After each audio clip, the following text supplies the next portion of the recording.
కవిత గారు చేసినటువంటి కేసీఆర్ గారి పట్ల చేసినటువంటి అనుచిత వ్యాఖ్యలు కానివ్వండి, వారు మాట్లాడిన భాష కానివ్వండి, యావత్ తెలంగాణ సమాజం, ఈవెన్ ఆల్ పొలిటికల్ పార్టీస్, కొన్ని పార్టీలు అయితే బయటకు వచ్చి కూడా మాట్లాడినాయి.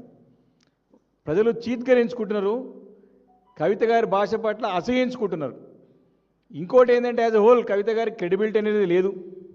వారు ప్రజలు ఆమె నమ్మే పరిస్థితుల్లో లేరు.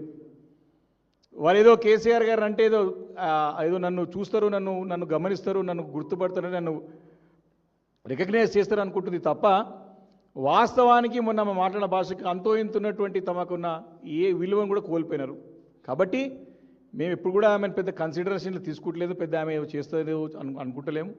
అంతా కూడా యావత్ తెలంగాణ ప్రజలందరూ కూడా గమనిస్తూ ఉన్నారు తన ఒక వ్యవహార శైలిని. ఎవరి చేతిలో కీలుబొమ్మగా మారినారో స్పష్టంగా అర్థమవుతా ఉన్నది. కాబట్టి మొన్నటితో ఆమె చాప్టర్ మొత్తానికే close అయిపోయినది.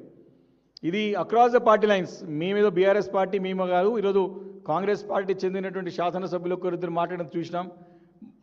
Apart from Congress, BJP నాయకులు ఓపెన్గానే బాహటం కాక చాలా ఇంకా కింది స్థాయిలో మాత్రం అందరూ కూడా తనని అసహించుకున్నటువంటి పరిస్థితులు తెలంగాణ రాష్ట్రంలో ఏర్పడ్డది. కాబట్టి మేమే పెద్ద ముందు నుంచి కూడా మేము పెద్ద ఆమెని గమనికలకు తీసుకుంటలేము, పెద్ద ఆమెతో మాకు వచ్చేది లేదు, పోయేది లేదు. కేవలం ఏదేదో ఆమె ఎందుకంటే ఘోరంగా ఆమెకి గతంలో బీఆర్ఎస్ పార్టీ కేసీఆర్ గారు అన్ని విధాల అవకాశాలు ఇచ్చారు, ఎంపీగా ఇచ్చినారు, నిలుపుకోలేకపోయినారు. ప్రజలకు విశ్వాసం చూరగొనడంలో షీ హస్ ఫెయిల్డ్.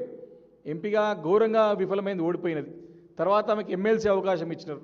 ఆమె పార్టీ క్యాడర్ నాయకులు ప్రజల యొక్క మన్ననలు పొందడంలో ఘోరంగా విఫలమైనారు. కాబట్టి నాయకురాలుగా ఆమె పనికి రాదు. కేవలం ఏదో ఆర్భాటాలకు పోయి అంగులకు పోయి ఇతర పార్టీ చేతుల్లో కీలుబొంగ మారింది. కాబట్టి ఆమెను పెద్ద కన్సిడర్ తీసుకునే అవసరం లేదని భావిస్తూ ఉన్నాం.